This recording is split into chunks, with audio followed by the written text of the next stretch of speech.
Big TV భక్తి సమాచారం WhatsApp ఛానల్లో జాయిన్ అవ్వండి. అన్ని విశేషాలు ఎప్పటికప్పుడు తెలుసుకోండి.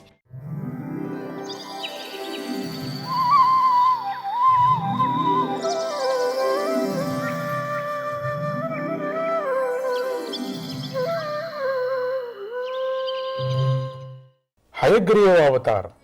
ఓ నారదా, నేను సత్రయాగం చేస్తూ ఉండగా ఆ యజ్ఞాలతో ఆరాధింపబడే పరమాత్మ వేదాలు, యజ్ఞాలు మరియు సకల దేవతలు అనే రూపంలో ప్రకటమయ్యాడు. బంగారు రంగులో మెరిసిపోతున్న ఆ శ్రీహరి హయగ్రీవ రూపంలో అవతరించాడు. ఆ రూపంలో ఆయన గాలిని పీలుస్తూ ఉండగా ఆయన ముక్కు రంధ్రాల నుండి గొప్ప వేదవాక్కులు ప్రకటమయ్యాయి. ఇక మత్స్యావతారం. చాక్షుషా మన్వంతరం పూర్తి అయ్యి జగత్తంతా ప్రళయజలంలో మునిగిపోతూ ఉండగా శ్రీహరి మత్స్యావతారాన్ని ధరించాడు. ఆయనను వైవస్వత మనువు ఆశ్రయించాడు. ఆ మత్స్య పడవ రూపంలో ఉన్న భూమిని నిలబెట్టి సకల జీవులను ప్రాణదానం చేసింది. బ్రహ్మనైన నా ముఖం నుండి జారిపోయిన వేదాలను తిరిగి తీసుకువచ్చి నాకిచ్చి మహాభయంకరమైన ఆ ప్రళయ జలంలో ఆ మత్స్యమూర్తి విహరించాడు. ఇక కూర్మావతారం. అమృతాన్ని పొందాలనే కోరికతో దేవతలు కలిసి మందర పర్వతంలో దేవతలు దానవులు అని చెప్తారే, అంటే దేవదానవులు కలిసి మందర పర్వతాన్ని తీసుకొచ్చారు. మందర పర్వతం అనేది మామూలుగా కథ మీరు విన్నారు కదా, అది ఒక్కపారి జ్ఞాపకం చేసుకోండి. మందర పర్వతంతో పాల సముద్రాన్ని మతించి సాగారు. అప్పుడు ఆ పర్వతం మునిగిపోతూ ఉండగా ఆదిదేవుడైన శ్రీహరి కూర్మ రూపాన్ని ధరించి తన వీపుపై ఆ పర్వతాన్ని నిలబెట్టి మోశాడు. దేవదానవులు ఆ పర్వతాన్ని అటు ఇటు తిప్పగా గొప్ప రాపిడి కలిగింది. దానితో ఆయనకు వీపు మీద దురద తొలగిపోయి కొద్దిసేపు సుఖంగా నిద్రించే అవకాశం లభించింది. నరసింహావతారం. దేవతలకు వచ్చిన మహాభయాన్ని పోగొట్టే ఆ శ్రీహరి సుడులు తిరుగుతున్న కనుబొమ్మలతోనూ కోరలతోనూ రాక్షసులకు, దేవతలకు కూడా భయాన్ని కలిగించే ముఖం కల నరసింహ అవతారాన్ని ధరించాడు. అట్టహాసం చేస్తూ గదను పట్టుకొని తన మీదకు దూకపోయినటువంటి రాక్షస రాజైన హిరణ్యకశిపుడిని పట్టుకొని తొడపై వేసుకొని గోళ్లతో వాడిని చీల్చివేశాడు. గజేంద్ర రక్షక శ్రీహరి అవతారం. గొప్ప బలం కల మొసలి సరోవరం మధ్యలో గజేంద్రుడి కాలుబట్టి లాగసాగింది.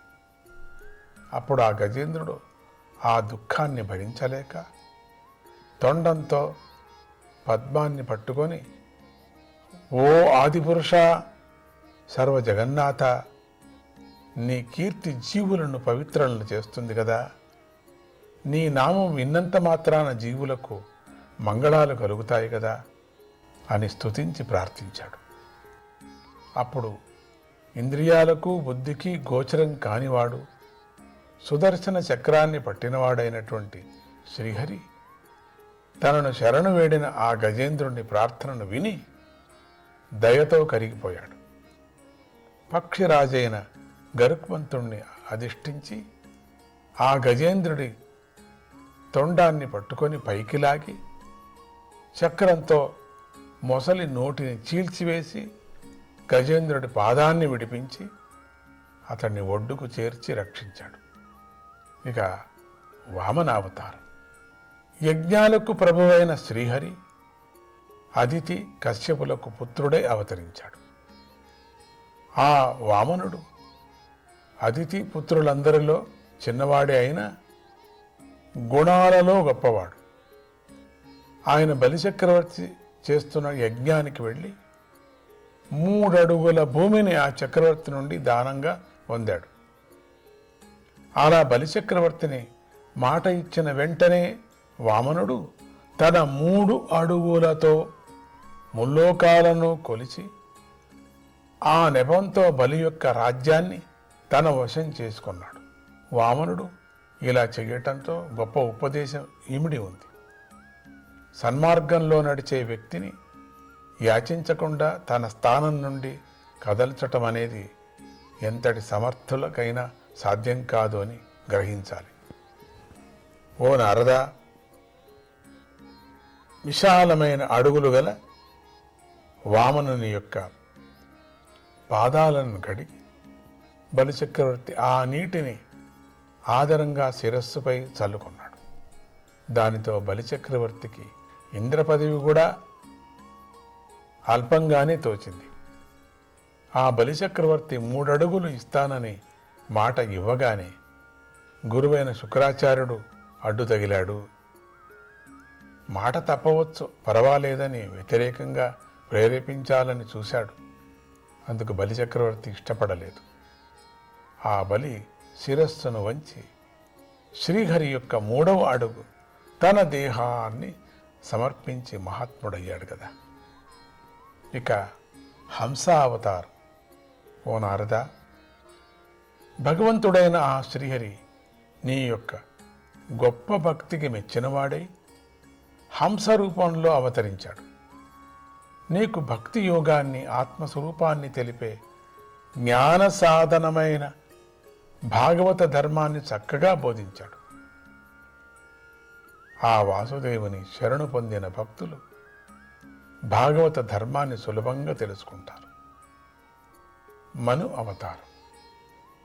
శ్రీహరి ఆయా మన్వంతరాల్లో ఆయా మనువుల రూపంలో అవతరించి మనువంశాన్ని రక్షిస్తూ ఉంటాడు. ఎదుర్కొనలేని తన తేజస్సును సుదర్శన చక్రంలాగా 10 దిక్కుల యందు ప్రసరింపజేసి ప్రాణులను రక్షించి పోషిస్తూ ఉన్నాడు. ఇంతేగాక దుష్టులైన రాక్షసులను శిక్షించి గొప్ప పనులు చేస్తూ తన చక్కని కీర్తిని ముల్లోకాల్లో మాత్రమే కాక వాటికి పైన ఉండే సత్యలోకంలో కూడా వ్యాపింపజేస్తూ ఉన్నాడు. ఇక ధన్వంతరి అవతారం. భగవంతుడైన ఆ శ్రీహరి లోకంలో ధన్వంతరి అయి అవతరించి గొప్ప కీర్తిని పొందాడు. ఆయన పేరును చెప్పుకున్నంత మాత్రానికే జీవుల పెద్ద పెద్ద రోగాలు కూడా శీఘ్రంగా నయమైపోతూ ఉంటాయి. ఆయన దేవతలకు అమృతాన్ని, ముసలితనము, మరణము లేని జీవితాన్ని ఇచ్చి తన నుండి అపహరింపబడినటువంటి యజ్ఞ భాగాలను తిరిగి పొందాడు. ఆ ధన్వంతరి స్వామి లోకానికి ఆయుర్వేదాన్ని బోధించాడు. ఇక పరశురామ అవతారం. ఒకానొక సమయంలో క్షత్రియులు బ్రహ్మద్వేషులై వేద మార్గాన్ని విడిచిపెట్టి నరకంలో పడిపోయారు. ఈ విధంగా దురదృష్టవశాత్ సమాజానికి కంటకాలుగా తయారైన ఆ దుష్ట క్షత్రియులు వినాశాన్ని పొందబోయారు. అప్పుడు పరమాత్మ అయిన శ్రీహరి గొప్ప పరాక్రమం గల పరశురాముడై అవతరించి పొడవైనది, పదునైనది అయినటువంటి గండ్రగొడ్డలిని పట్టుకొని 21 సార్లు భూమినంతా సంచరించాడు. దుష్ట క్షత్రియులను సంహరించాడు.